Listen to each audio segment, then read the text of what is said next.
Apa kabar, Rock Beloved?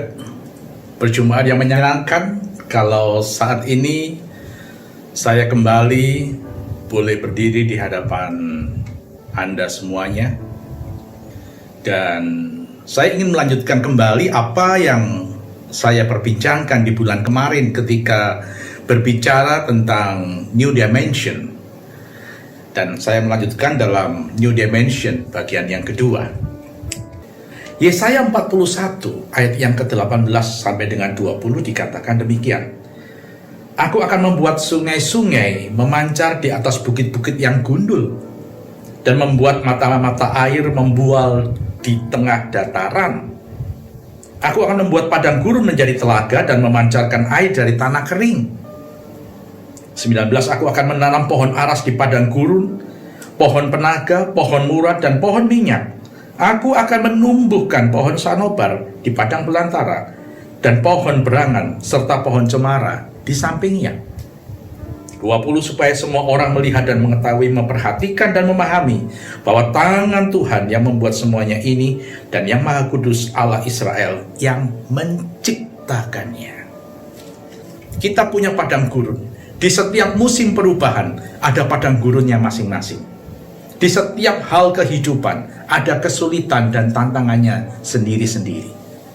Kita tidak bisa menolak itu semuanya. Padang gurun itu ada di depan setiap kehidupan kita. Justru kita menghadapi hari-hari ini sebuah perubahan peradaban. Saya dengan berani mengatakan perubahan peradaban itu sedang akan kita hadapi. Sebuah hal yang membutuhkan ekstra endurance kita semuanya. Ketika kita mendevelop our endurance, disitulah sebenarnya kita sedang menyaksikan satu perubahan karakter dalam diri kita sendiri yang membuat kita punya satu keyakinan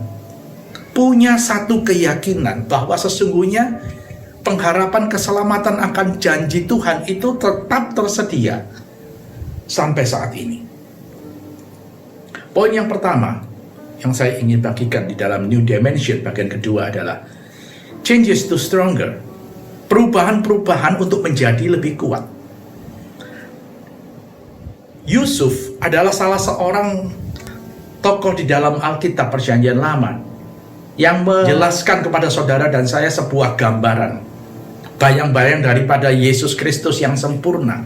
Yusuf dibuang dari keluarganya, mengalami sebuah perjalanan 13 tahun sebelum sampai ke istana yang disediakan Tuhan di Mesir buat Yusuf dan kelak buat keluarganya.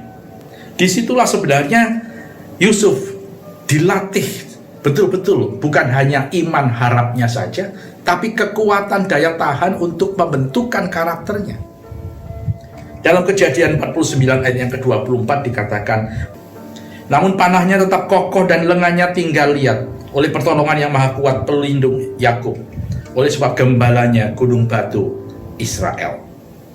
And the arms of his hand were made strong.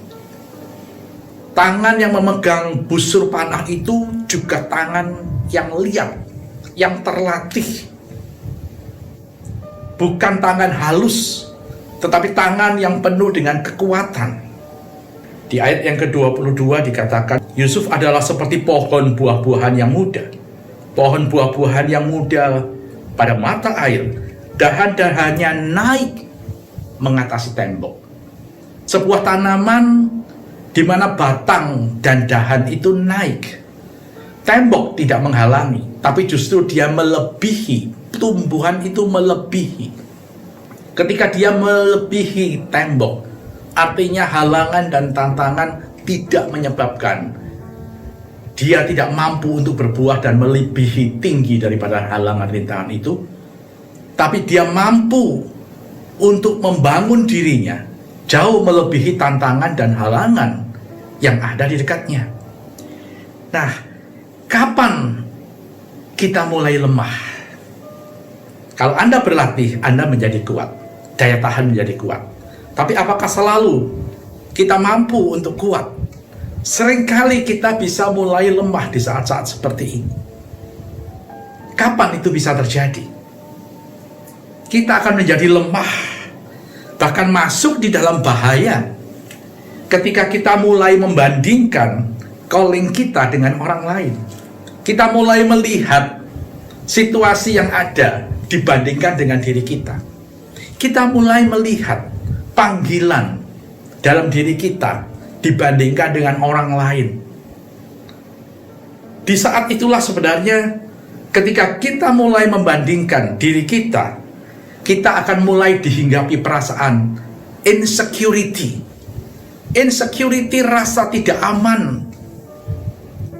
Juga insufficiency, rasa tidak layak, rasa tidak cukup, rasa tidak pantas. Itulah mulai memasuki diri kita. Dan itulah sebenarnya yang sedang ditunggu atau diintai oleh si iblis. Mari kita menjadi lebih kuat dari sebelumnya. Mari kita mempunyai dan membangun daya tahan yang lebih kokoh atas hidup kita di masa-masa yang akan datang. Karena ini adalah cara untuk melatih supaya tangan kita tetap liat, untuk memegang busur dan menarik anak panah, dan melepaskannya di titik yang paling tepat yang ada di masa depan kita. Poin yang kedua, change to new hope. Perubahan-perubahan untuk pengharapan yang baru. Kejadian 45 ayat yang kelima tentang Yusuf masih. Tetapi sekarang janganlah bersusah hati dan menyesali diri, karena kamu menjual aku ke sini. Sebab untuk memelihara kehidupanlah Allah menyuruh aku mendahului kamu. Ada 2 tahun masa kelaparan dan 5 tahun masa tidak bisa membajak dan menuai yang terjadi pada saat itu. Dan itu Tuhan tahu sedang akan dihadapi oleh Yusuf dan keluarga besarnya. Karena itu, untuk tetap membangun sebuah pengharapan, Yusuf mendahului untuk pergi ke Mesir. Mungkin tidak banyak orang tahu. Bahkan mereka menolak betul-betul. Seperti yang mereka mengusir Yusuf untuk sebuah tujuan yang tidak pasti di masa depan.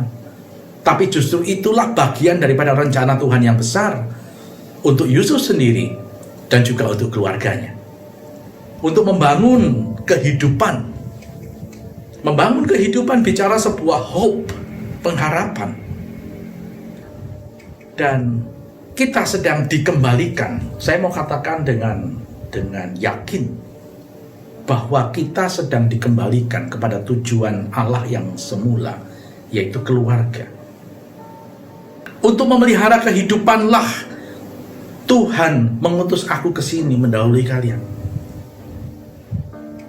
Untuk memelihara kehidupan yang kokohlah, maka keadaan ini diizinkan terjadi. Supaya setiap keluarga kembali kepada dasar fondasi yang kokoh, di mana peran seorang ayah, seorang suami menjadi begitu penting sebagai imam di dalam keluarganya hari-hari ini. Pertumbuhan kerohanian anak-anak betul-betul tergantung kepada peran daripada keluarga atau orang tua itu sendiri. Saya ingin menekankan sekali lagi para orang tua untuk memperhatikan kerohanian anak-anak. Justru di masa sulit inilah, maka kebenaran itu bisa tertanam dengan baik ketika kita mengajarkan sesuatu kepada anak-anak kita. Dalam waktu yang lebih panjang dan lebih intensif, itu akan tercapai. Mari kita luangkan waktu yang ada betul-betul untuk memperhatikan kebutuhan mereka. Change to a new hope. Saya percaya ini akan melanda setiap keluarga ketika kita ada di dalam pengharapan yang sama. Yang ketiga, changes to new vision. Perubahan kepada visi yang baru. Kejadian 50 ayat yang ke-20. Memang kamu telah mereka-rekakan yang jahat terhadap aku, tetapi Allah telah mereka-rekannya untuk kebaikan dengan maksud melakukan seperti yang terjadi sekarang ini, yakni memelihara hidup suatu bangsa yang besar. Bukan hanya memelihara kehidupan keluarga, tapi a new vision diletakkan kepada Yosef, kepada Yusuf. Memelihara hidup suatu bangsa yang besar. Karena mari kita lihat bahwa musuh yang terbesar yang dihadapi bangsa Israel ketika 40 tahun mereka ada di padang gurun bukan lawan musuh mereka, tetapi justru adalah pikiran mereka sendiri. Pikiran mereka, kenangan mereka akan Mesir yang sudah ditinggalkan. Segala hal yang mereka tidak ingin perubahan itu terjadi, yang menyebabkan mereka akhirnya berputar-putar sendiri 40 tahun di padang gurun. Hari ini, setiap orang yang mendengar akan firman kebenaran firman ini, jangan keraskan hatimu. Mari buka pikiran kita masing-masing. Saya percaya Tuhan beracara kepada kita semuanya dan membuat segala sesuatu yang baru itu menjadi indah pada waktunya Tuhan sendiri. Amin. Tuhan Yesus memberkati.